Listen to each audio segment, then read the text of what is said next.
Hello. Yeah, so we'll start the meet now. So this is the first beginners meet in our educational track, educational meets.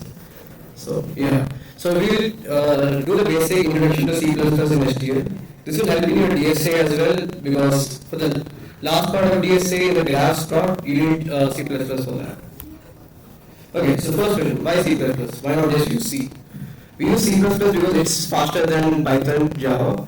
So it also has many powerful data structures. So it has maps, vectors, strings, etc. Also C++ is it's like a better version of C essentially. C++ is a superset of C, so all valid C code will be run as C++ code. So if you have any C code, you can just compile it in C++ and that will work. Also, yeah, it's easy to pick up from C because it's mostly similar. Okay, so if you're on Linux, C++ should be installed already, and if you're on Mac, it should be installed in Client++, and if you're on Windows, you should install it using MinGW. We sent some files on some links on the WhatsApp group for installing C++. You can check them out as well. Okay, so the first thing, how do I run C++ code? In C, you just do gcc file.cpp and then do /error. So in C++, what you do is g++ file.cpp. Okay.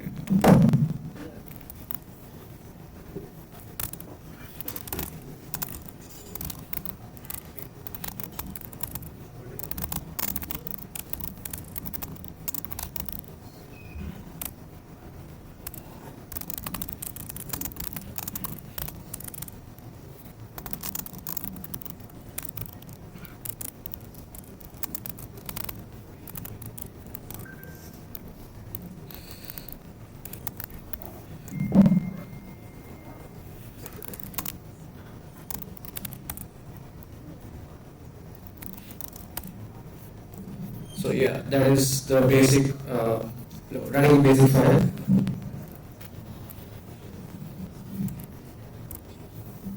Okay, so in C you had to do printf and scanf for printing and taking input from the terminal, right?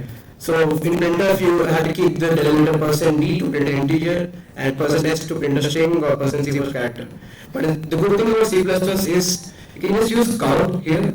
So it automatically detects what you're trying to print. So if I'm trying to print here C++ in the first part, it just detects that as a string and does it automatically. You don't need to do %s etc. manually. So let's try that.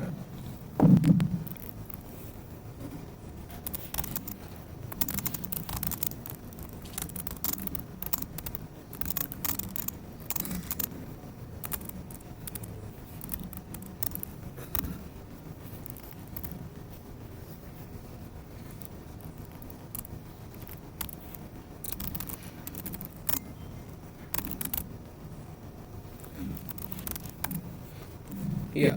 So here I would have to mention that a is an integer. So if I change a to be a string, let's say, and then just keep this. Okay, this is a bad idea. Yeah, okay.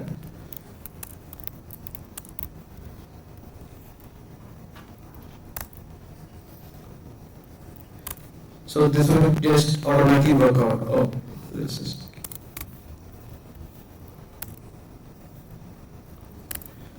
Okay. Also same goes with cin and scanf. In scanf you have to mention %d to manually say that it's an integer or %lld for long on it.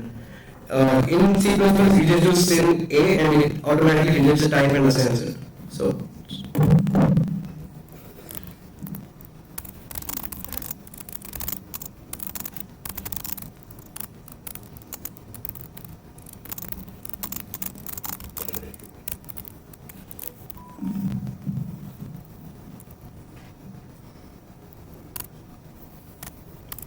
yeah. Okay.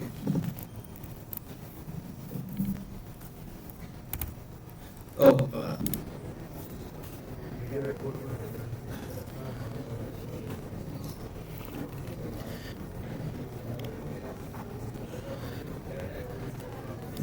We'll send this on a mail as well, so yeah. We'll just continue.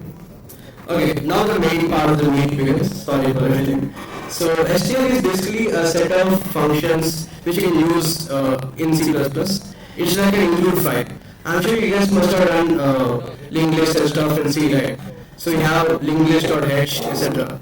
So you include the file linked list.h and then you can use the linked list data structure. Similarly, you have STLMC, which is a bunch of data structures. So let's start with the most simple thing, which is the biggest upgrade from C, strings. So you know in C, for having a string, you have to declare a character array of size n, and if you want a string of size n, you have to declare an array of size n plus 1, because the last thing should be a non-terminator. And if you want to compare two strings, you have to run a for loop and check if they are the same or not. And if I want to append string of size n and size m, I have to make a new string of size n plus m and then append characters and then the non-terminator. It's all very annoying. But in C++, it's very easy. So you have this thing called string in C++. So to declare a string, you just do string s and then set s as an input automatically detects that it's a string and takes the input. So you get printed as usual. For C, to get the size of a string, you have a function called STL from the C string library. That runs often. What STL basically does is it runs a for loop from the start and checks when there's the first backslash n, and that's the length of the string. So that's of n type, right? Now in C++ this is a nice thing called dot size, which will just return the size of the string in of 1. Okay, and this is how you access the string characters. It is similar to the character array. So it's essentially the same thing, but with more operations and more functionality. So let's say I want to add something to my string. So initially my string will be, let's say, hello, and then I want to add string concatenation. I just use s plus equals to string concatenation and it gets done automatically. Let's just try coding that.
Yeah, so S is I and S is high added. Okay, so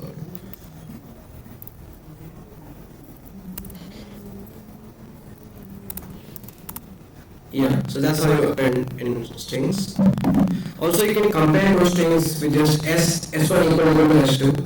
So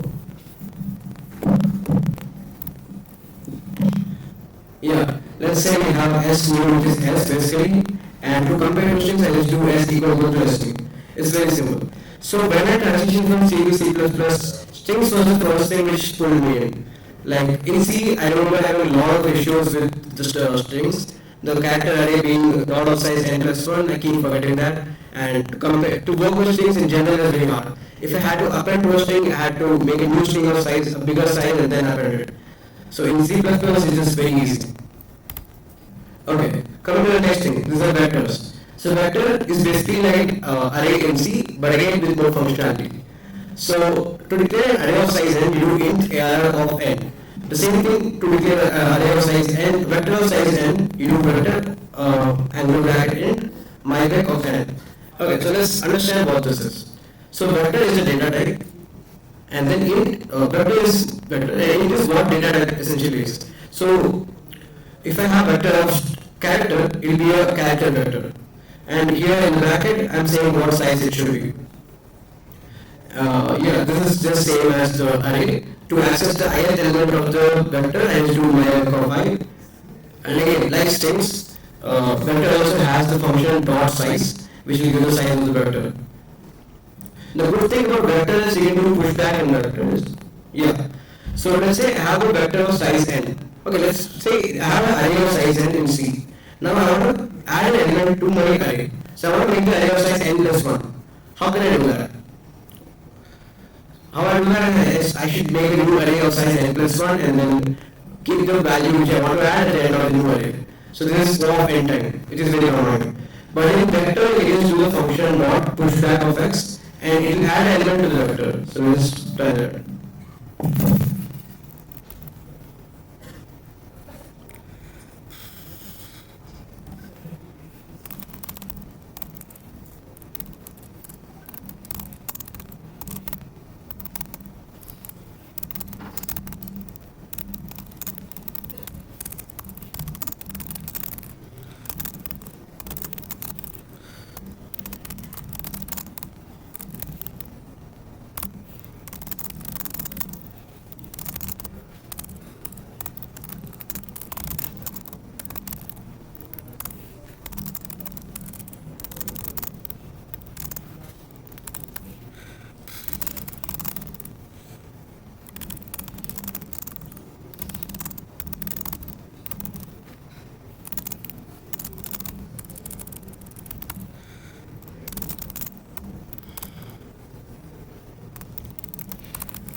So yeah, my vector was initially of size n, which I integrated here. So n is 4, which I entered here. Yeah, I entered 4 for my vector size 4. Now if I here I just took input x and then v dot pushback of x, and this made my vector of size n plus 1 automatically. I didn't have to make a new array of size n plus 1 and deal with all that stuff. And this is all for operation. So yeah, that's it. Also I can do v dot pop back, which will remove the last element from the vector. So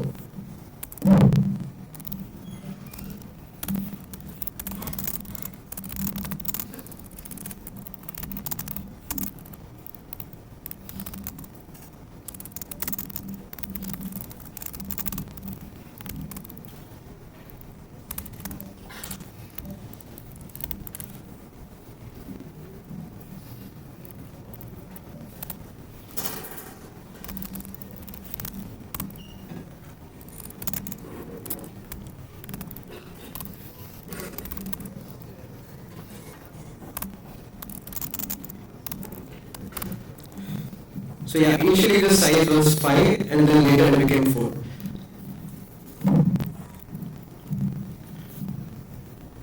Okay, that's about vector. Also vector has many more functions. So for example, for binding search, vector has a lower bound function which automatically does the binding search for you and gives the index where it is actually there. Yeah, you can read more about it later. Okay, so let's look at iterators now. So iterators in C++ is again like pointers but better. So far vector was like array but better, strings are like character arrays but better, and iterators are like pointers but better. Now in C++, in C the pointers to an array would be like int star ptr equals to arr, and then in ptr++ it goes to the next index of the array. Similarly, instead of arr, okay. Since int star ptr equals to arr, you do auto it equals to manual.begin. Okay, what is auto? Auto is a keyword which is basically telling C++ that assign the data type of it as you run the code. So if I do auto I equals to 5, C++ smartly checks that 5 is an integer and makes I an integer. If I do auto it equals to manual.begin, it makes it an iterator. Does anybody have doubts in what auto is? Or iterators? Okay, so yeah, this is similar to pointers. You know id equals to begin of my vector, and then similar to pointers, you use star id to get the value stored in id and then print text.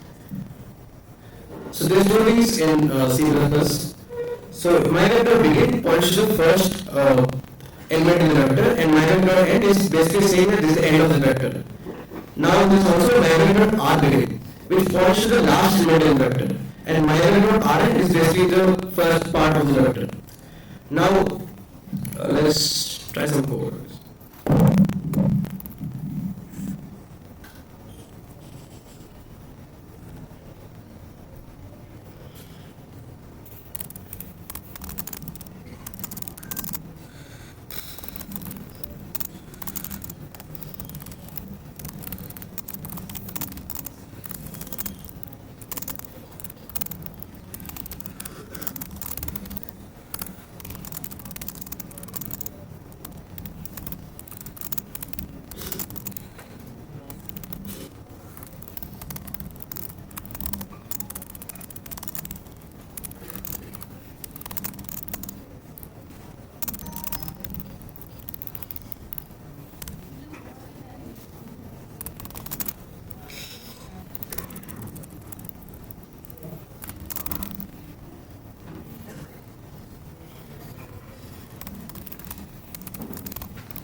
Okay, so here first I print the vector in the normal order, which is 1, 2, 3, 4, and then I print the vector in reverse orders, which is R 4, 3, 2, 1.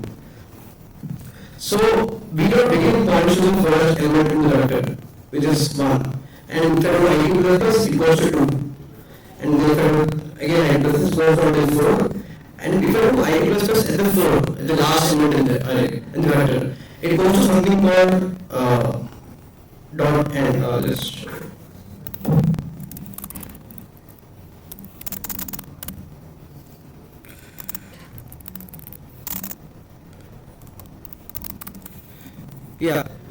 so initially the vector IT is at 1, eventually it gets to 4. Now once it gets to 4 and I do IT plus, it goes to b dot n. So b dot n is basically saying that this is the end of the vector and there's no more elements left. Similarly, if you want to think about b dot r in this, it will be this, but b dot n r will be to the left of the vector.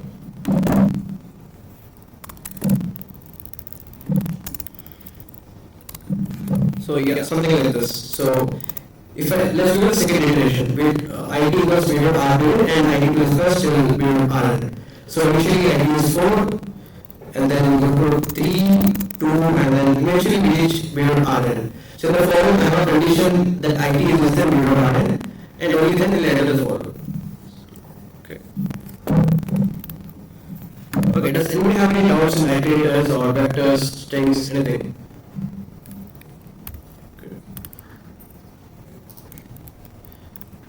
Okay, so if you did practice on one sort, if you did the practice question which you sent to your C Pro, you know that you need something like a pair. So pair is essentially a data structure which holds two things. It holds data type 1 and data type 2. So if I have my main pair of int comma int and some name, it stores my pair of first will give me the first data type, my pair of second will point the second data type. So here pair is a data structure's name, and we are back to define what is the data structure storing. And int comma int to say that it's int, the first one is int and second one.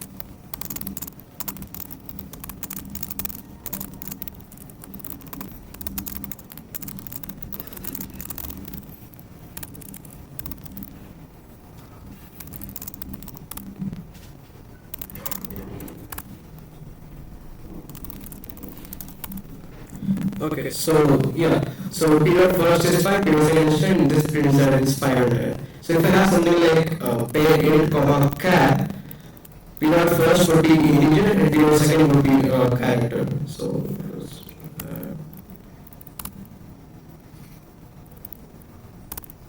so yeah, first is first, second is C. And you will have something more complex as well. What if I don't want to do just int and char? What if I want to do a vector inside? That also works.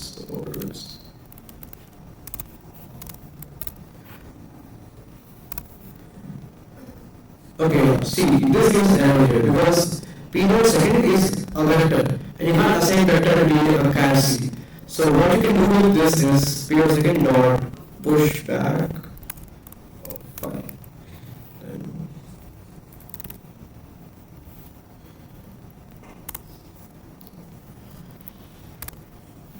yeah, so first is an integer and then second is an array, so vector, so I do P naught second of 0, it means the first element in the vector, which is fine, which is push back. And you can also have a pair of a pair itself, something like pair of and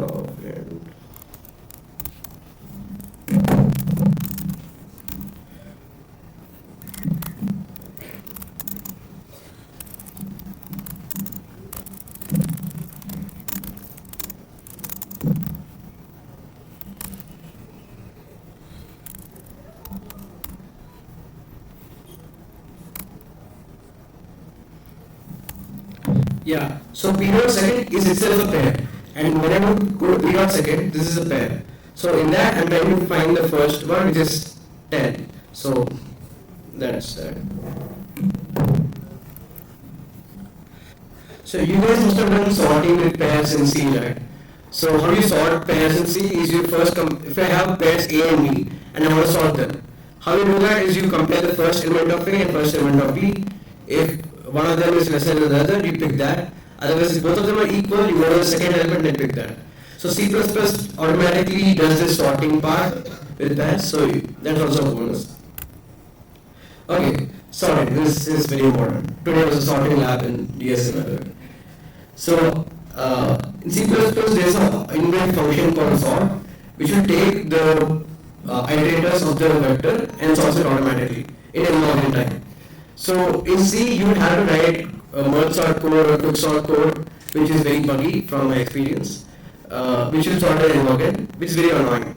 But in C++, there's an inbuilt function called sort, which just takes the parameters which says from where to where do I sort the array, and it sorts it automatically.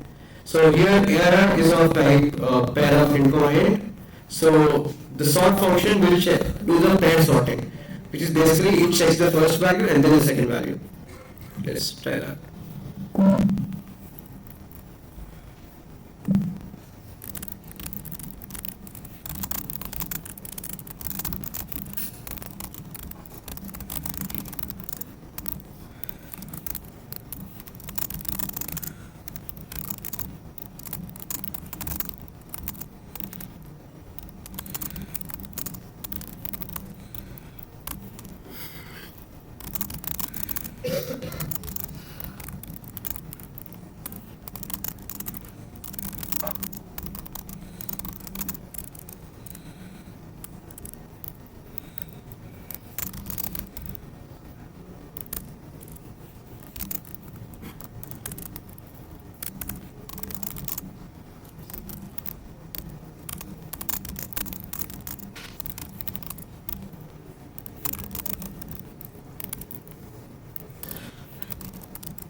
Yeah, so let's first go through the code, what I wrote.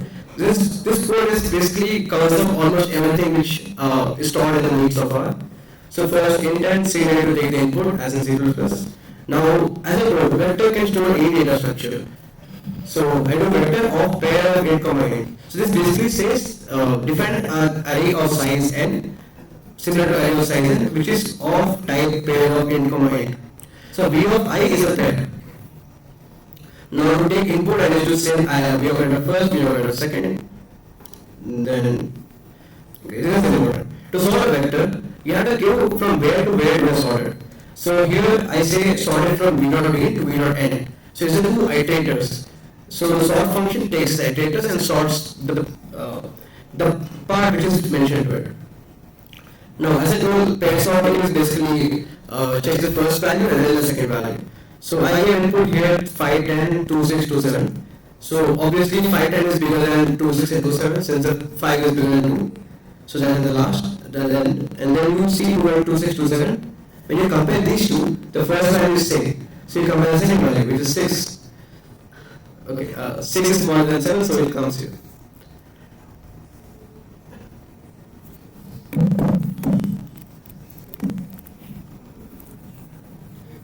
Also, you can sort arrays in C++. So to sort an array, it is given the pointers from where to where they were sorted, similar to vector. So vector you have to give array.begin and array.end, which are the two iterators. And for integer, for arrays, it is given the pointers from where to where they were sorted. So array to array plus 10. And I'm assuming you guys know all pointers as well. For the array plus 10, it points to the 10th element in the array. Okay, stacks and queues. So this you learn in your DSA course soon. So stack follows this last in first served policy. So stack is essentially like a stack. So if I push something into a stack, it comes on the top of the stack. So let's say I push 1, 2, 5, the stack will be 1, 2 and then 5. And if I want the top element of the stack, I just do extra top and give it to the top element. And if I want to remove the top element of the stack, I do extra top. So I think that's fine. Now let's go to queue. So queue is follows the FIFO policy, first in first out. So queue is again like a queue basically. If I push 1, 2, 5, the queue will have 1, 2 and then 5. So if I want the front part of the queue, I will queue your front, it will give me 1. So let's actually code that up.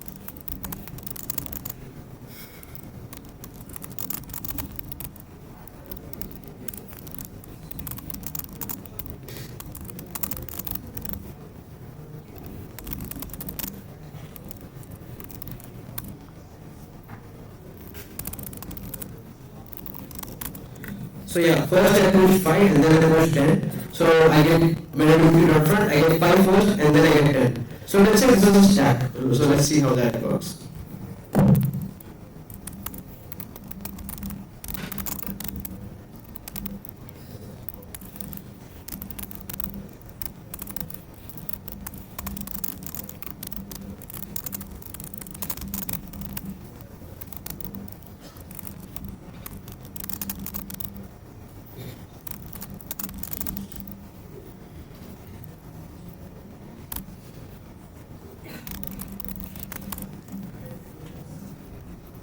Okay, so in the queue I push 5 and 10, and when I access friend 2 times, I get 5 and 10.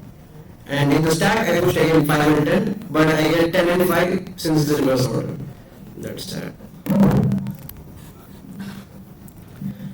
There's also something called a DQ. So its queue is basically like a queue in real life. So you push it and then you get the front part of the queue. A DQ you can do push from the front or push from the back as well. You can get the front and the back and get pop from the front, pop from the front, pop from the back. Okay, second and step, let's see.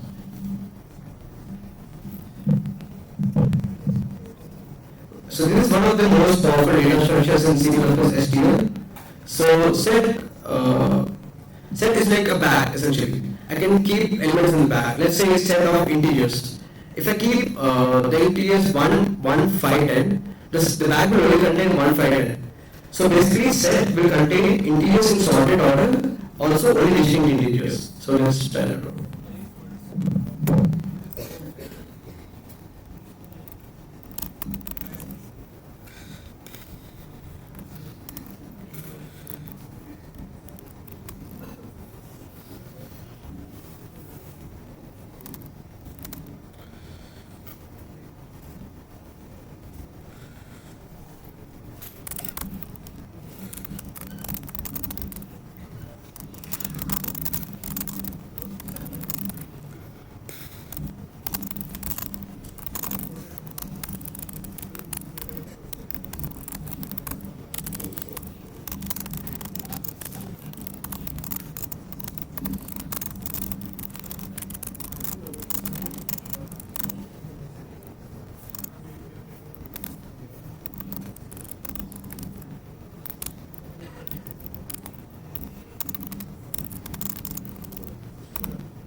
Okay, so in the set, I put these elements in the set 7, 4, 2, 2, 3.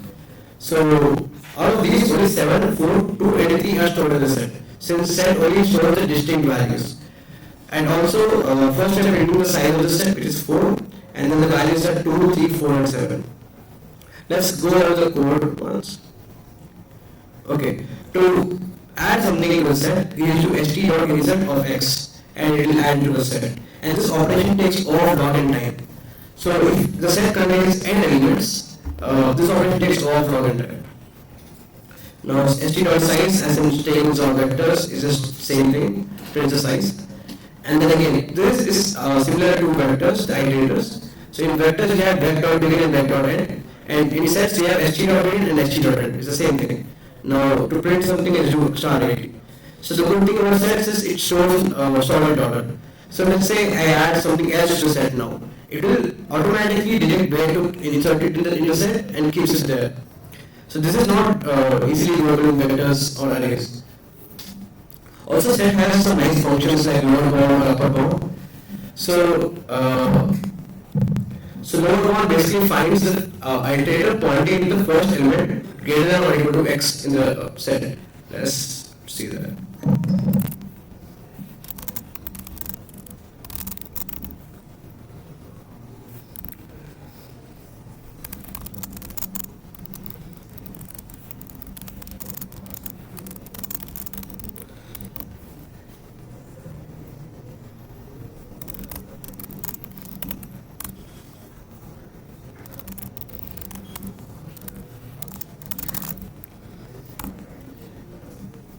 Okay, so the set is basically 7, 4, 2, and 3, and I'll identify the lower bound of, let's say, 5. Yeah, so here, this is the main part of the code. So I take input x is 5, and st.lower bound returns iterator to the first thing which has value more than or equal to x. And if I do upper bound, it will be the first iterator which is value more than x. So normally in vectors you will just do a binary search to do this, but instead this is an inbuilt function to do the search, very simple. And this also just takes all log n time, just as in binary search.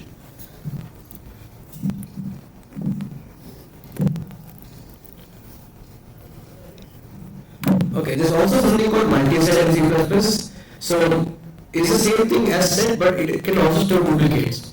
So set has operations in insert into the set, it can delete from the set in log n time, You can find if an element is there in the set, you can lower bound, upper bound of the set, and everything is there in multi-set, but also you can store duplicate elements.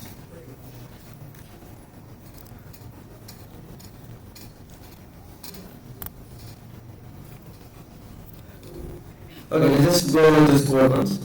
Also, I guess you guys might notice by now, but to define the data type of which is stored in the data structure set, you do angular brackets and int inside. So it says that the set stores values of type int. In vector, in Q also it is there, which is type int. Similarly in stack, it is type int. So vector of pair of int, which says that it's a vector in each thing is a pair. This is the good thing about C++ is almost all the functionality is just recurring. Like here you see that to define a set of type int, you do angular bracket int. And if you want to get the size of a set, I do st.size. If I want to get the size of a vector, I do bracket.size. If I want to get the size of a string, I do string.size. So this is very handy for you, for people. Okay, so I'm inside 10, 20 and 10, 20 and 20 again. So now since it's a set, it's stored into distinct values. Now I'm trying to find 13 in the set. Okay, this is interesting. So if I do myset.find of 13, normally it would return the iterator pointing to the value 13 in the set. And let's say 13 is not there in the set. So it will point to myset.end. So remember how vectors has my vec.end. Similarly, even sets have set.end. So since this 13 is not there, this is C++'s way of saying that there is no 13 in the set. So I'm just returning myset.end for you. And we can just check that as myset.end and it says for 13 is not there in the set. Okay, yeah. Another one is just similar to what I told before.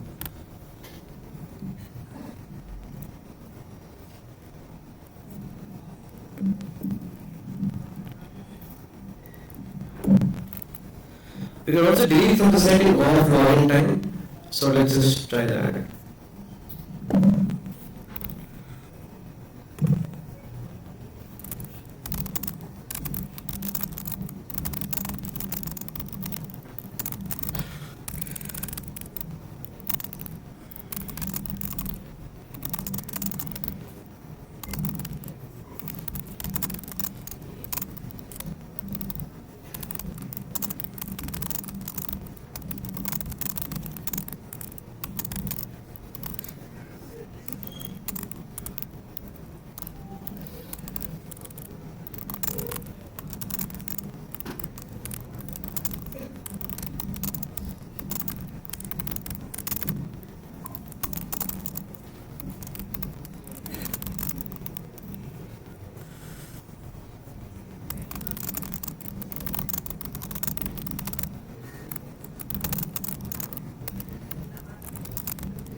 Okay, so the set is 7, 4, 2, 2, 3, same thing. So it will be 2, 3, 8, 4 and 7. Now let's say I want to delete 3. So the size before deleting was 4 because it's just 7, 4, 2 and 3. And once I delete 3, the size is 3. Wait. Oh fuck.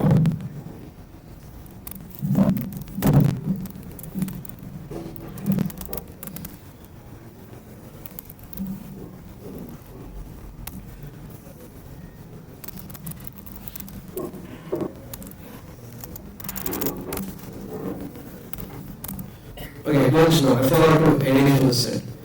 So to erase from a set, you give the iterator which you want to erase. So as I told, st.find gives the iterators as pointer to the value x. So here I am checking if the value x is actually there in the set or not. For that, first I get the iterator which is pointing to x. I check if it is st.end. If it is st.end, there is x is not there in the set. Since it is there in the set, we go to the else condition and we erase st.erase or st.find of x. So yeah, the size is 3. Let's say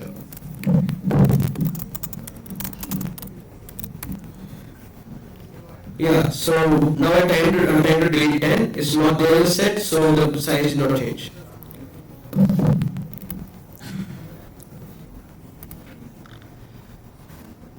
Okay, so maps in C++ is, you can think of it like an array of array which points to a string. Okay.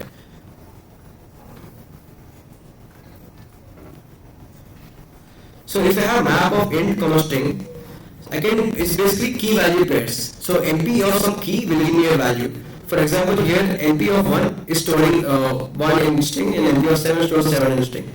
Now if I want to access MP of 1, I have to MP of 1 and it will give you the value.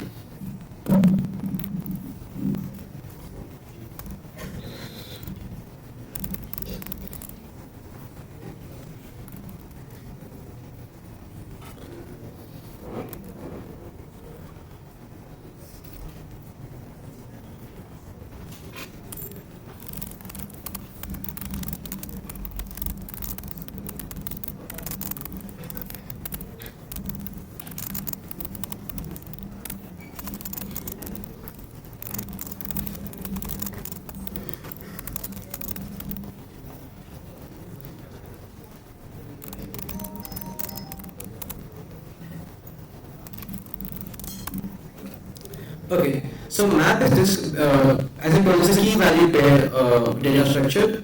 So MP of 1 is string. So basically the map now has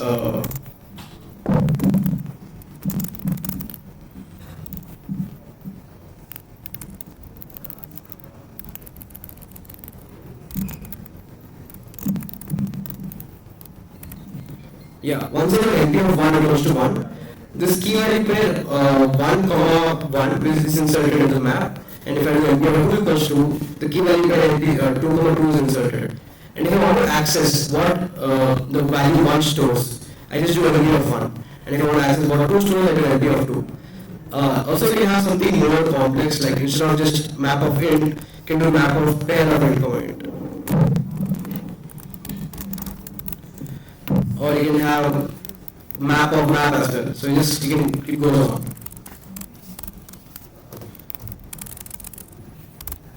So this data structure is very powerful because I can do NP of 1 equals to some value, let's say 5, and NP of 2. And this operation just takes me over Florian time. So map is basically a list of key value pairs, and to insert into this list, it takes me over Florian time. And also this list is stored in sorted manner. So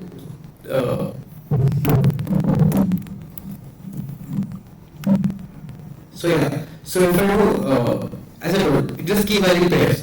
So when you iterate over the map, auto P in MP, P is basically a pair, and P dot first will point to int, and P dot second will point to string.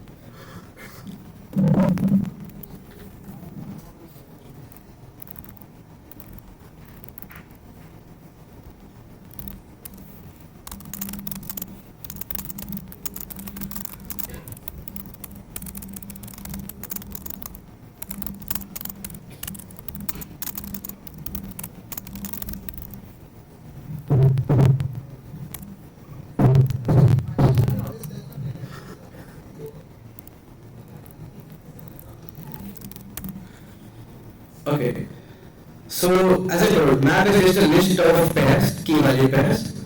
So it has 1 and 1 and then 2 and 2. So when I iterate over the map, P is a pair now. Now P dot first will be the first thing which is integer, so I get 1. And then P dot second is a string which is 1, so I just print 1.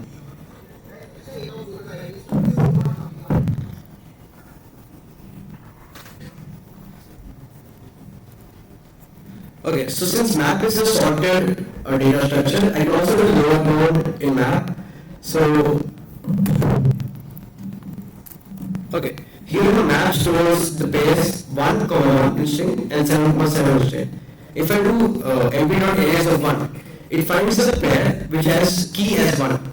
So In this list, it finds that this is the pair and then it removes it. The good thing is it does this in all login time, which is very fast. Also, you can do NPR roll so if I do NPR roll of 1, let's say, it returns a pointer slash iterator to the first thing in the list is 1, 1. So it's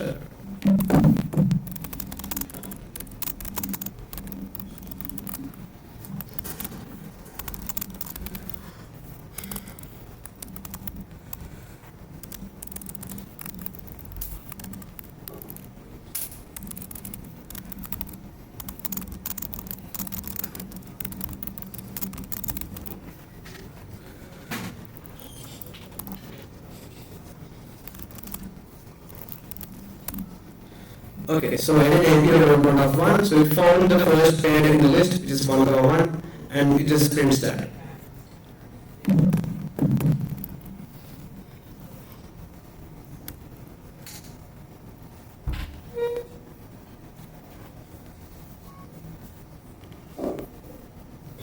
Okay, so C++ also has a function called lower bound. So you saw that there is a function called sort, which takes the two iterators and sorts everything between the two iterators. Similarly, lower bound takes the two iterators, let's say it's AR.begin, AR.end, and it finds the first value, which is more than equal to 5. So the third parameter is the target value, and it finds the first value in the given iterators, which is more than equal to 5. So this lower bound function requires that the values in the given split from AR.begin to AR.end should be in sorted manner. Only then it would work. So basically, it just does a binary search, but it's in middle. So you don't need to write the code for it again. Again, upper bound is just like it finds the first value, which is more than the targeted value. Lower bound will return the first value is more than equals to 5, and upper bound will return the first value is more than 5. Okay. So in C, there is no function for max, min, or swap, etc. So in C++, it's all available inbuilt. So normally in C, you have to write another function called max, which takes two integers a and b and determines which is bigger in among a and b. So in C++, there's an inbuilt function for that. There's also an inbuilt function for map, int, and swap. The good thing about swap is it does it in O of 1. So let's say you have two arrays a and b of size n each. And if you want to swap them, how would you do that in C? Doing that in C, you would take O of n type, you iterate over each element in the array, and then you swap A of 5 and B of 5. So that's O of n type. But in C++, if you want to swap two vectors A and B, it just takes O of 1 type. Again here, if you want to reverse vector, you just give the pointers between which and which you want to reverse, and C++ does it automatically. You don't need to write a function for it. And the pointers can be like pointed to the array or the iterator to the vector or set, etc. Okay, this is some boilerplate code for you. So normally CL and CR might take some extra time because it deals with buffers, etc. And if you just have this initial two lines in the code, IO as a base thing with STL or 0, it makes it faster. So sometimes when your code TL is in code forces, you can add this and it decreases like 100 or 200 milliseconds for the code. Okay, so that's it for the week. These are some resources. So I would really suggest go to the CP algorithms, especially for the DSA course. Eventually you will start to learn more and more complex algorithms. So then this website CP algorithms will be really useful for you guys. And to learn some of the basic C++, this main website for it, like CPP reference. Okay, yeah.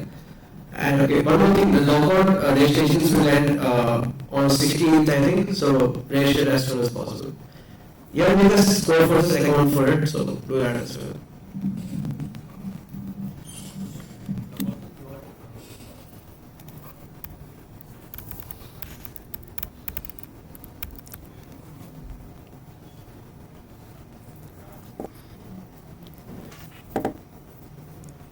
If anybody has any doubts, you can come here and ask me. I'll clear.